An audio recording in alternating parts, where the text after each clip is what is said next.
Hello friends, welcome to A1IS. Again we are here to discuss our important series और हम economy module पढ़ रहे हैं। इसमें हमने लास्ट क्लास में बहुत सारे इंपॉर्टेंट रिपोर्ट्स और इंडेक्सेस पढ़े थे। उसमें दो important questions we have to discuss. मैंने कहा भी था पिछले वीडियोस में और क्लासेस में कि ये जो रिपोर्ट और इंडेक्स है इसको लेकर भी बड़ा इंपॉर्टेंट हो जाता है कि हाउ टू इम्प्लीमेंट ये जो इन्फॉर्मेशंस होते हैं कैसे आप अपने आंसर्स में लिखेंगे। तो जब ऐसे टाइप के क्वेश्चंस आते हैं तो वहाँ पे ये रिपोर्ट्स बहुत इंपॉर्टेंट रोल प्ले करता है। कभी कभी क्वेश्चंस में देखिएगा जो क्वेश्चन का जो फॉर्मेट होता है वो डायरेक्ट रिपोर्ट को लेकर होता है और फिर उसके जाकर उसके अराउंड जो भी टॉपिक्स होते हैं उस पर वो क्वेश्चन बना रहता है।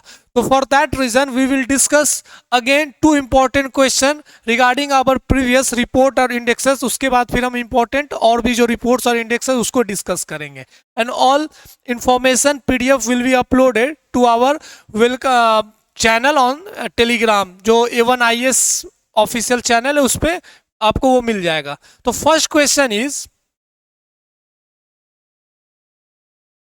Economic growth must be environmentally sustainable to achieve long-term development. Examine the role of SDG 7 clean energy and SDG 13 climate action in shaping India's vision of विकसित भारत। तो हमने एक इंपॉर्टेंट रिपोर्ट पढ़ा था SDG index India report.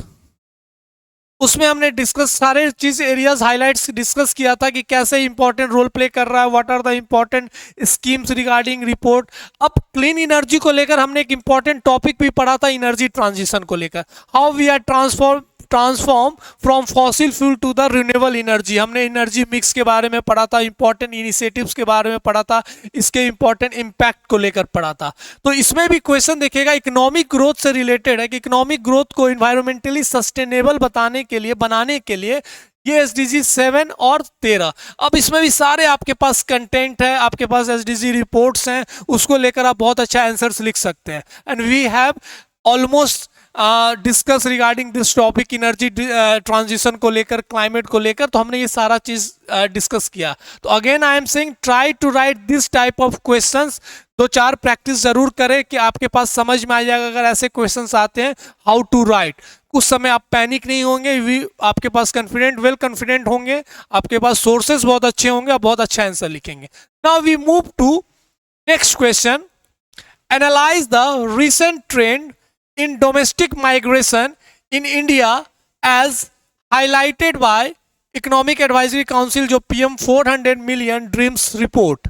Discuss the factor contributing to the observed decline and socio-economic implications. तो again we have discussed important highlights of the report. हमने कुछ gravitational pull के बारे में बात किया था कि क्या क्या इंपॉर्टेंट फैक्टर्स हैं, ये डिक्लाइन के क्या क्या इंपॉर्टेंट रीजंस है, the transformation, development of infrastructure, health facilities, ये सारा हमने डिस्कस किया था और इसका इम्पैक्ट पूछ रहा है और ये सोशो इकोनॉमिक इम्प्लीकेशंस पूछ रहे हैं। तो everything we have discuss. Again this type of question direct report को लेकर पूछा जा सकता है इकोनॉमी में। तो again this type of question please write more and more. 4-5 question ऐसे लिखेंगे तो आपके पास कंटेंट होगा और बहुत अच्छे से आप आंसर डिलीवर कर सकते हैं। Now we move to the important section जो हमने रिपोर्ट्स हमें पढ़ना। तो आज जो इम्पॉर्टेंट रिपोर्ट्स पढ़ना है उसमें पहला रिपोर्ट ये है world employment and social outlook trends. अब ये बहुत इंपॉर्टेंट रिपोर्ट है, ये हमें आज डिस्कस करना। इसमें और भी 2-3 इंपॉर्टेंट रिपोर्ट्स है जो हमें पढ़ना है। पिछले क्लास में हमने इंपॉर्टेंट रिपोर्ट्स डोमेस्टिक माइग्रेशन के बारे में पढ़ा था, एसडीजी इंडेक्स रिपोर्ट के बारे में पढ़ा था। This all are the important report. आज हम ये रिपोर्ट शुरू करते हैं। इसमें पहला है वर्ल्ड एम्प्लॉयमेंट सोशल, ये भी लेटेस्ट रिपोर्ट है, जनवरी 2025 में ये रिपोर्ट आया है। इनिशिएटेड बाय, आपको पता है ये रिपोर्ट किसके द्वारा आता है, इंटरनेशनल लेबर ऑर्गेनाइजेशन। ये सब थोड़ा सा फैक्चुअल डाटा वो हमें ज़्यादा इंपॉर्टेंट नहीं हमारे लिए।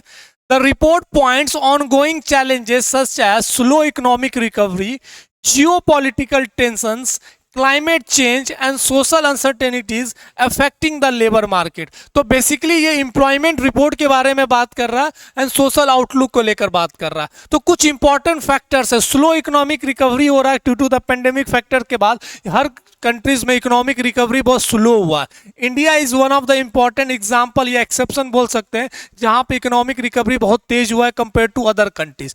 जियोपॉलिटिकल फैक्टर भी बहुत इंपॉर्टेंट रोल प्ले करता है फॉर द इकोनॉमिक रिकवरी और द एम्प्लॉयमेंट जनरेशन। जैसे यहाँ पे पता West Asia disturbance protectionist policy, जो एक प्रोटेक्शन वाला पॉलिसी चल रहा है मैक्सिमम ऑफ द कंट्रीज, एक नेशनलिस्ट पॉलिसी चल रहा है, हायर अमेरिकन्स बाय अमेरिकन्स वाला जो कंसेप्ट है, तो ये सब भी बहुत इंपॉर्टेंट फैक्टर प्ले हो रहा है। दूसरा यूएसए के द्वारा H1B वीजा को और टाइटन करना, इंपॉर्टेंट नॉर्म्स लाना, बर्थ कंट्रोल के लिए एक इंपॉर्टेंट उनके पास बिल आना। तो this all are the important geopolitical factors. Climate change is also one of the important factor in the growth और जॉब क्रिएशन। सोशल अनसर्टेनिटीज को लेकर जो इंपॉर्टेंट सोशल रिफॉर्म्स होते हैं वो भी फैक्टर है। तो इसको लेकर बहुत इंपॉर्टेंट चीज है जो हमें डिस्कस करना। What are the key highlights? अगर हम की हाईलाइट्स की बात करें तो वो बड़ा इंपॉर्टेंट है। तो global unemployment rate steady at 5% इन 2024 with youth unemployment notably high at 12.6%। तो अगर आप देखिएगा तो 5% की ग्रोथ हुआ है ओवरऑल, और अगर यूथ में अगर बात करें तो यहाँ पे एक तरीके से अनएम्प्लॉयमेंट रेट बहुत ज़्यादा हाई है, 12%, 12%। तो this is one of the important significant regarding this report जो हमें समझाता है। Now we move to the important points. ये अगर आप मैप देखिएगा तो ये हुआ ब्लू जो है वो टोटल, ये जो बता रहा है ये आपका टोटल का है। दूसरा दिस इज द मैन, ये मैन का फिगर है, और ये वुमेन का फिगर है। तो ये जो आपको डेटा बता रहा है it explain that everything regarding this. तो अब हमें समझ में आ जाएगा। हम अगर टोटल की बात करें तो 5% आ गया है, ये लगभग 2025 का एक ग्राफ है। तो this is the global gap in the percentage of total population who want to work but do not have a job. तो this is one of the important figure जो आपको पता होना चाहिए। ये डेटा आपको समझ में आ जाएगा। Now we to move the important, ये सब कुछ इंपॉर्टेंट हाईलाइट्स है। पहला, labour force participation. Labor force participation has increased in advanced economies, particularly among older workers and women, and has declined in the low income nations. India किस income nation किस group में आता? मैंने उस दिन भी आपको बताया था कि World Bank has change the definition of develop, developing, under develop. अब यहाँ पे low income, upper middle income, high income करके ब्रैकेट बनाया गया।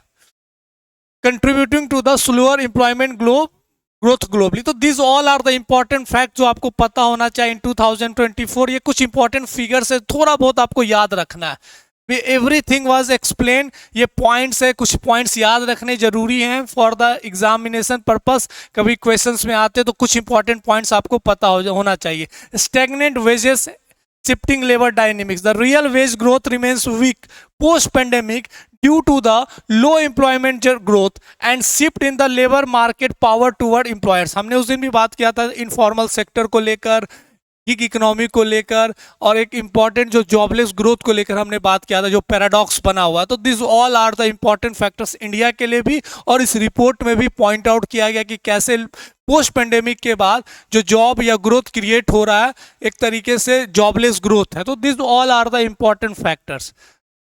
Green transition, this is also one of the important point you have to understand. The renewable energy sector show global employment rise 13.7 million in 2022 to 16.2 million in 2023, driven by investment in the solar hydrogen energy, but benefits are unevenly distributed to 46% China। ये बहुत important factor है। India still one of the important country जो move कर रही है energy transition में, और जितने जो बड़े इमीटर्स है, ग्लोबल इमीटर्स है कार्बन डाइऑक्साइड के, वो सब ग्रीन ट्रांजिशन की तरफ जा रहे हैं। उसमें ये एक इंपॉर्टेंट सिग्निफिकेंट देखा गया कि सबसे ज़्यादा जॉब क्रिएट कहाँ हो रहा है? ग्रीन एनर्जी की तरफ, ग्रीन ट्रांजिशन की तरफ। तो this all are the important factors. The digital sector offer job potential through many countries lack the necessary infrastructure and skill worker. तो ये सब इंपॉर्टेंट पॉइंट्स है, आपको पता होना चाहिए। एक दो बार आप जरूर पढ़िएगा, ये सारे रिकमेंडेशन हाईलाइट्स को। अब what are the International Labour Organization recommendation for achieving social justice and sustainable development goals by 2030। तो रेमिटेंस, लेवरेज रेमिटेंसेस की बात की गई है, लो इनकम कंट्रीज स्पेशली सब सारा शुड चैनलाइज। स्ट्रक्चरल ट्रांसफॉर्मेशन की बात की गई है, country should address the structural bottleneck. तो this all are the basic points. Again I am saying, मेरा डिस्कशन करने का यही कारण है कि मैं बस बताना चाहता हूँ, एक दो बार आपसे आज चर्चा करना चाहता हूँ। आप ये पीडीएफ को 3-4 बार पढ़िएगा, जो क्रक्स पॉइंट होगा वो सारे मैंने पीडीएफ में फाइल्स में अटैच किया है, उसको 2-4 बार पढ़िए। Try to write this type of questions, और यहाँ पे इंप्लीमेंट जब आप 2-3 बार कीजिएगा अपने आंसर्स में तो ये पॉइंट्स याद हो जाएंगे, और जब जरूरत लगा आप अच्छे पॉइंट्स आप बना सकते हैं और आपको अच्छे नंबर मिलेंगे। Now we move to the next और हाइलाइट्स में यूथ स्किल डेवलपमेंट की बात की। भारत में भी international collaborations promote global cooperation, sustainable growth, inclusive fiscal monetary policy that benefit all, global south cooperation, ऐसे करके बहुत सारे पॉइंट्स हैं जो हमने बहुत सारे डिस्कस किए हैं। तो this all are the important behind this report जो हमें डिस्कस करना था। Now we move to the important one, ये भी एक लेटेस्ट इंपॉर्टेंट है, fiscal health index. Fiscal health index financial year 2025 में ये रिपोर्ट आया, लेटेस्ट रिपोर्ट है। और ये जो फिनेंशियल ईयर का जो रिपोर्ट है 2023 का ये रिपोर्ट है, बेसिकली जो डेटा है वो 2023 का, और ये रिपोर्ट आया 2025 में। Basically what is the fiscal health? Basically the company comprehensive और assessment tool of fiscal health of state. Fiscal health of state का एक इंपॉर्टेंट असेसमेंट टूल है और कंप्रिहेंसिव स्टडी, जो बड़े 18 जो मेजर इंपॉर्टेंट स्टेट्स है उनका एक ये इंपॉर्टेंट रिपोर्ट है। कुछ इंपॉर्टेंट इंडिकेटर्स के बारे में यहाँ डिस्कस किया, और बिहार स्पेसिफिक हमें समझना है कि बिहार कैसे इस इंपॉर्टेंट फिस्कल हेल्थ में क्या है इंपॉर्टेंट, क्या क्या डेवलपमेंट्स हुए। For that reason this report is one of the important report initiated by NITI Aayog. तो इसलिए बहुत चर्चा में रहा ये रिपोर्ट, इकोनॉमी में और इंडेक्स को लेकर बहुत चर्चा रहता है, इसलिए हमें ये जरूरी था डिस्कस करना। Now this is the one of the important factors, state wise composite fiscal health index score, achiever, front runner, performer, aspirational. अगर बिहार को आप देखिएगा तो एक तरीके से परफॉर्मर की तरह काम कर रहा, तो this is one of the important point जो एक तरीके से ये मैपिंग से आपको समझ में आ जाएगा।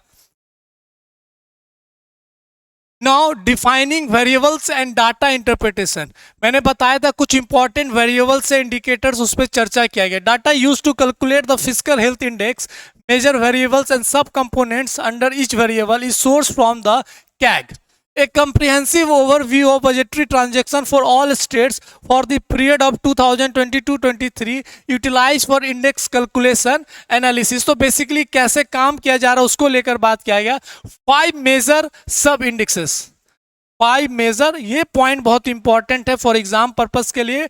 5 इंपॉर्टेंट इंडिसेस हैं जो aggregated from the fiscal health index, and सब इंडिसेस आर, ये सारे इंपॉर्टेंट पॉइंट्स है जो आपको याद होने चाहिए। Quality of expenditure, revenue mobilisation, fiscal prudence, dept index and dept sustainability. तो ये मेजर इंपॉर्टेंट इंडेक्स है, इसी पे काम किया गया, इसी पे ये रिपोर्ट तैयार हुआ, और हर स्टेट का इंपॉर्टेंट 5 सेक्टर्स, 5 जो इंडिसेस है उस पे काम किए गए, उनका एक रिपोर्ट, उनका एक हेल्थ चेकअप हुआ। फिस्कल हेल्थ है कि कम स्टेट्स कैसे काम कर रहा, बिहार इसमें कैसे काम कर रहा, अदर स्टेट्स कैसे काम कर रही है, उनका क्या क्वालिटी ऑफ एक्सपेंडिचर है, हर हेल्थ का ये इंपॉर्टेंट पैरामीटर्स है। जैसे आप हेल्थ रिपोर्ट ब्लड टेस्ट करवाते हैं तो इंपॉर्टेंट होता है, सीबीसी करवाते हैं, थायराइड टेस्ट करवाते हैं, हर का उस हिसाब से इंडिविजुअल रिपोर्ट तैयार होता। तो ये फिस्कल हेल्थ हर स्टेट्स का तैयार किया गया, और ये 5 इंपॉर्टेंट इंडिकेटर्स हैं। तो ये सारा इंपॉर्टेंट पॉइंट्स है जो आपको एक बार पढ़ना है। Now we move to the important, ये जितने हमने इंडिसेस की बात की उसको लेकर बात किया गया, एक दो हम अभी डिस्कस कर लेते हैं, बाकी आप पढ़िएगा, बेसिक्स है, इसमें ज़्यादा कोई कंसेप्चुअल नहीं है, सिर्फ 1-2 बार आपको पढ़ना है। क्वालिटी ऑफ एक्सपेंडिचर की हम बात करते हैं। Developmental expenditure refers to the government spending aim to fostering the long term economic growth and improving in infrastructure और social services such as building schools और हॉस्पिटल। तो आपने भी एक्सपेंडिचर में पढ़ा ही होगा, जब बजट वाले स्टैटिक पार्ट पढ़ रहे होंगे, revenue expenditure and capital expenditure, तो उसमें ज़्यादा कंसेप्चुअल में हम जाते नहीं। तो ये जब क्वालिटी ऑफ एक्सपेंडिचर की बात करते हैं, divide into two parts, developmental expenditure और नॉन डेवलपमेंटल एक्सपेंडिचर। तो जब डेवलपमेंटल एक्सपेंडिचर की बात कर रहे हैं तो आपको डिफिनेशन से ही समझ में आ जाएगा, स्कूल कॉलेज इंफ्रास्ट्रक्चर पे हम काम कर रहे हैं, उसको हम डेवलपमेंटल एक्सपेंडिचर में देखेंगे। Non-developmental expenditure involves routine spending necessary for maintaining current government functions such as services like paying salaries and covering। तो ये भी पता, किसी को सैलरी दे रहा है, पुराने पेंशन दे रहे हैं, कुछ इंटरेस्ट दे रहे हैं, वो सब नॉन डेवलपमेंटल एक्सपेंडिचर में आएगा। तो अगर हम बिहार का एग्जाम्पल लेते हैं, बिहार स्पेसिफिक का एग्जाम्पल लेते हैं, तो बिहार दो तरीके से एक्सपेंडिचर करेगा, एक डेवलपमेंटल और एक नॉन डेवलपमेंटल।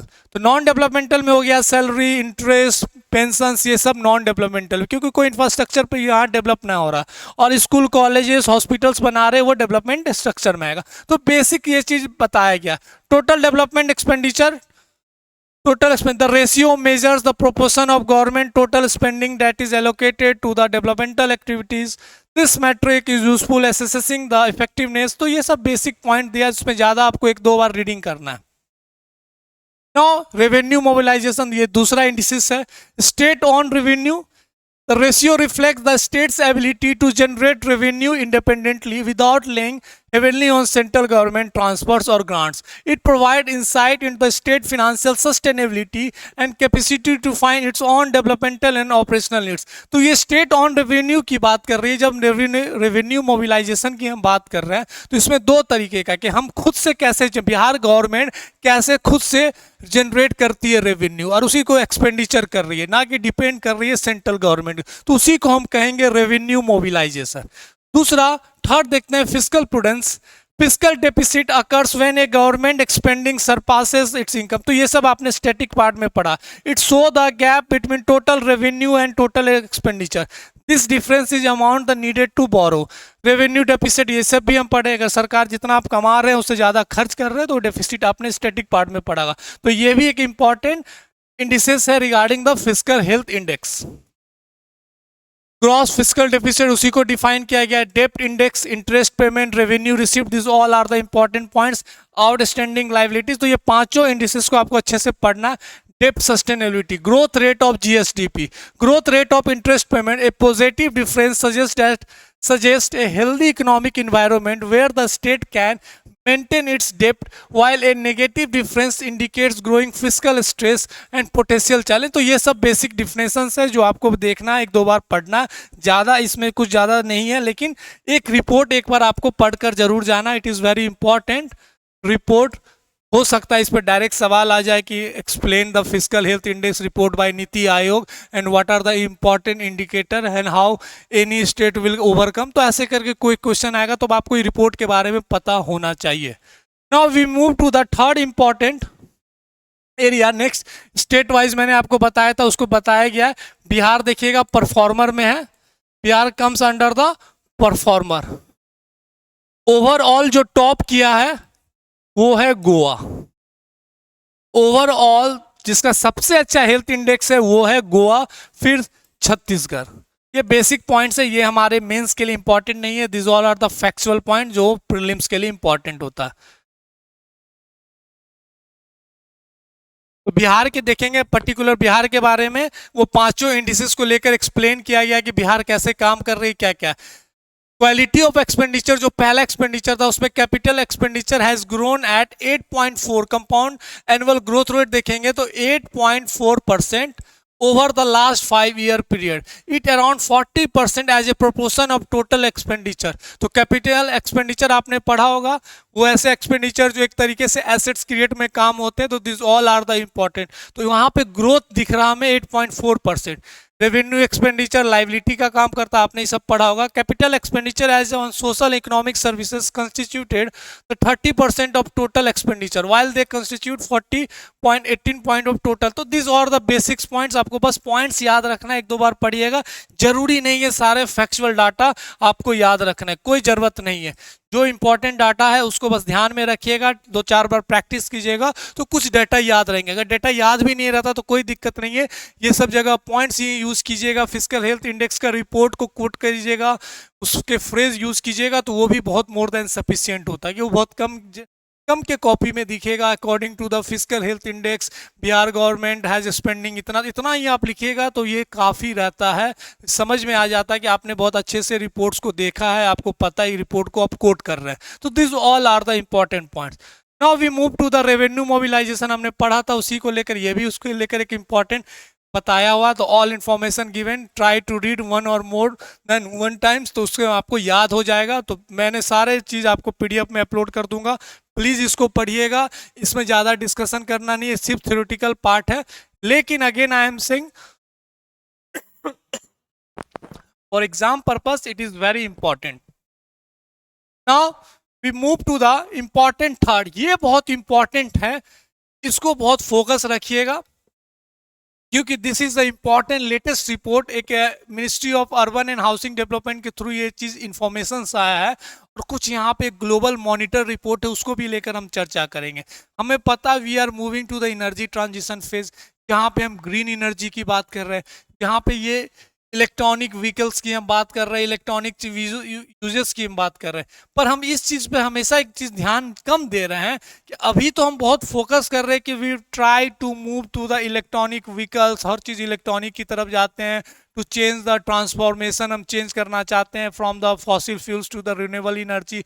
लेकिन आने वाले समय में ये भी एक बहुत बड़ा चैलेंज का काम बनेगा कि हम कैसे इसको एक तरीके से डिसमेंटल कर रहे हैं, जो इलेक्ट्रॉनिक वेस्ट क्रिएट होते जा रहा उसको हम कैसे डिसमेंटल कर रहे हैं, जितना हम क्रिएट कर रहे हैं क्या उससे ज़्यादा स्पीड से हम उसे डिसमेंटल कर रहे हैं, रिसाइकिल कर रहे हैं। तो ये बहुत बड़ा क्वेश्चन बना है ग्लोबली, और भारत में देखिएगा this time this report explains India's e waste surges increase by 73% in 5 years. तो कहने का मतलब हम तो फोकस कर रहे हैं लेकिन पैरेलली हम इस पे काम नहीं कर रहे रिसाइकलिंग को लेकर।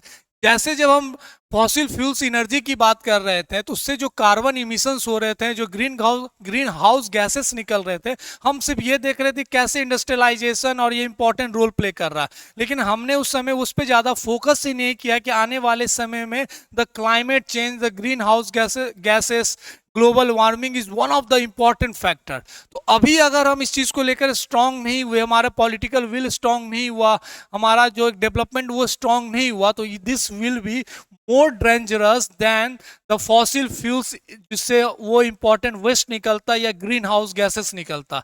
तो ये भी एक अलार्मिंग बना हुआ है रिगार्डिंग द होल ग्लोबली और इंडिया को लेकर। तो उसको लेकर एक इंपॉर्टेंट रिपोर्ट आया, और इसी में हमें एक इंपॉर्टेंट रिपोर्ट भी पढ़ना है, द ग्लोबल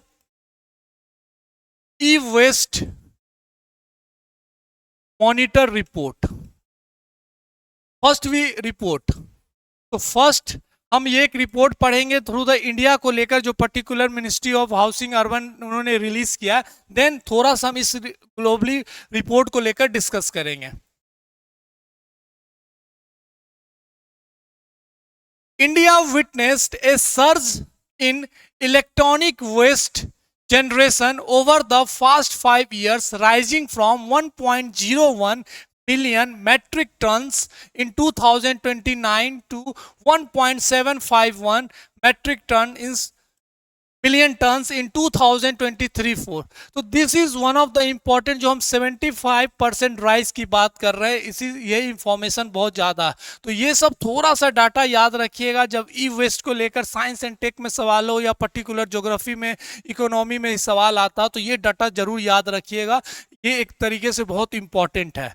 तो हमने बात किया है कि 75% हम सर्ज इंक्रीज देख रहे हैं, कैसे इंक्रीज हुआ। ये ministry of state for union ministry of housing and urban affairs ने राज्यसभा में ये अपने ये डाटा दिया। तो for that reason it is authentic report release by government of India. The national labour figures reveal a concerning 72.54% increase in e waste generation since 2019, reflecting the growing use of electronic and electrical devices across the country.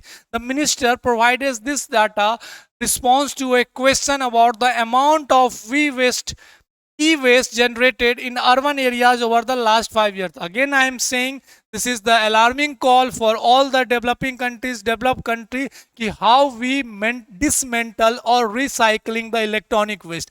we are transforming to the green energy, we are transforming to the renewable energy, जहां पे electronic devices को लेकर, battery को लेकर बहुत सारा significant development देख रहे हैं। लेकिन parallelly we have to understand कि आने वाले 10 साल में एक हमारे लिए बहुत बड़ा चैलेंज का टास्क बन जाएगा, हाउ वी डिसमेंटल और रिसाइकलिंग। तो आज अगर हम फोकस नहीं कि we have not have enough strategy, road map नहीं होगा, तो this is one of the dangerous चीज जो आने वाले समय में for the sustainable growth, sustainable energy, या हम सस्टेनेबल डेवलपमेंट की बात करते हैं, इंक्लूसिव ग्रोथ की बात करते हैं, तो वहां के लिए एक चैलेंज बन सकता है। बहुत इंपॉर्टेंट रिपोर्ट है, इसको आप कैसे देखते हैं इस रिपोर्ट को, हाउ टू इंप्लीमेंट एग्जामिनेशन। ये देखिएगा एक नॉर्मल फिगर है, India's e waste surges by around 73% in 5 years. तो मैंने अभी जो डिस्कस किया था ये फाइनल डेटा है regarding by the government of India, जो राज्यसभा में उन्होंने जवाब में दिया था। तो ये डेटा याद रखिएगा, बहुत इंपॉर्टेंट है। Developing countries are dumpyard for the e waste, ये भी बहुत इंपॉर्टेंट। आपको पता होगा कि India is one of the 3rd largest carbon greenhouse gas emitters, तो उसमें भी बहुत इंपॉर्टेंट रोल प्ले होता है भारत देश का। India for that reason had adopted या member, founding member of International Solar Alliance, Global Biofuel Alliance, तो सब बहुत इंपॉर्टेंट है। Data for the expanded list of 106 will be available starting from financial year 2023. So these all are the important. The minister emphasized the government efforts to address this challenge under the e-waste management rules, which become the effective on 1st April 2023. तो ये सब important points है, please write this article, read and 2 important points है उसको पढ़िएगा, बहुत important information है, क्योंकि डेवलपिंग कंट्रीज में भारत भी आती है and are the become the dump yard. China के लिए हो या यूएसए के लिए, भारत एक तरीके से डंप यार्ड बनते जा रहा है as a electronic waste. This is also the alarming call for the India कि हमारा ऐसा इंक्रीज होने का कारण क्या है, क्यों? तो ये इंपॉर्टेंट पॉइंट्स है जो हमें समझ में आना चाहिए। This informal sector extensive last mile coverage should be harnessed to facilitate the collection and proper channeling of e-waste to the formal register recycling. तो informal sector is one of the important factor कि कैसे हम इसको control कर सकते हैं। Again I am discuss the important report जो हमने ग्लोबल e-waste को लेकर बोला था। ग्लोबल, ये एक इंपॉर्टेंट रिपोर्ट है, इसको आप जरूर पढ़िएगा। ग्लोबल ई-वेस्ट मॉनिटर ग्लोबली ये बताता है कि कैसे इंक्रीज हुआ। This is introduce by United nation institute of training, UNITAR करके एक यूनाइटेड नेशन की बॉडी है, एज वेल एज आईटीसी, ये भी इंटरनेशनल टेलीकॉम कम्युनिकेशन वाला। तो ये 2 इंपॉर्टेंट बॉडीज है जो ये एक तरीके से बताती है कि वर्ल्ड में कितना इलेक्ट्रॉनिक वेस्ट जनरेशन हो रहा है। तो इस रिपोर्ट के हिसाब से 5 times generation is more than recycling. तो कहने का मतलब जितना हम ई वेस्ट जनरेट कर रहे हैं वो 5 गुना ज्यादा कर रहे हैं कंपेयर टू द रिसाइकलिंग। तो रिसाइकलिंग अगर हम दो कर रहे हैं तो उससे 5 गुना ज्यादा हम ई वेस्ट क्रिएट कर रहे हैं। तो this report significance gives the data regarding the generation and recycling. तो this is one of the important report है, global e waste monitor report 2024 initiated by UNITAR, एक इंपॉर्टेंट एजेंसी है। ये भी बता रही है कि this is one of the important alarm for every country. तो ये एक इंपॉर्टेंट सिग्निफिकेंट है। तो please this all important reports आपको पढ़ना है। कुछ इंपॉर्टेंट रिपोर्ट्स है, समय मिले तो इसको भी एक बार देख लीजिएगा, ज्यादा नहीं। ग्लोबल रिस्क रिपोर्ट हमने इस पर चर्चा किया है, ग्लोबल रिस्क रिपोर्ट। तो दिस रिपोर्ट जितने, ये भी थोड़ा सा एक बार आप देख लीजिएगा, ज्यादा कुछ इंपॉर्टेंट नहीं है, लेकिन एक बार 2-3 रिपोर्ट्स हैं जो आप उसको पढ़ के रखिएगा। हो सकता है कि कभी जब आ जाए ऐसे सवाल तो आप वहां पे अच्छे से जवाब दे सके। तो क्योंकि हमारे पास समय कम है, इसलिए मैंने इस सारे रिपोर्ट्स को लेकर डिस्कस किया and all information will be provided on our Telegram channel. तो मैंने लगभग एक ओवरऑल डिस्कशन किया है जिससे थोड़ा सा आपको लगे कि रिपोर्ट कैसे इंपॉर्टेंट है। And right, please right those 2 important question regarding the important reports जो हमने प्रीवियस क्लास में डिस्कस किया। इन नेक्स्ट क्लास 1-2 टॉपिक और रह गए इकोनॉमी में, वी विल डिस्कस, और हमारा इकोनॉमी मॉड्यूल खत्म हो जाएगा। Then we move to the science and tech. तो ये ऐसा नहीं है कि कुछ इंपॉर्टेंट टॉपिक्स अगर रह भी जाएंगे तो एग्जाम से पहले उसे कवर किया जाएगा। कुछ हो सकता है डेवलपमेंट्स हो एग्जाम से पहले, तो उसे कंप्लीट किया जाएगा। Again I am saying this whole current affair series is very beneficial for you. इसको बहुत अच्छे से पढ़िए, इसके आर्टिकल्स को देखिए, इसके नोट्स को देखिए, वीडियोस को देखिए, समझिए कि कैसे हम लिख सकते हैं। जितने मैंने क्वेश्चंस दिए हैं प्लीज राइट, बहुत इंपॉर्टेंट क्वेश्चन है। अगर आप 2 बार प्रैक्टिस कीजिएगा आपको लगेगा कि यू विल कॉन्फिडेंट, कुछ भी क्वेश्चंस आएंगे इधर से हम बहुत अच्छे से हम लिख देंगे। ठीक है, तो अच्छे से पढ़िए, हमारे पास कम समय है, अच्छे से समय निकाल कर पढ़िए। फिर मिलते हैं हम नेक्स्ट वीडियो में। Thank you.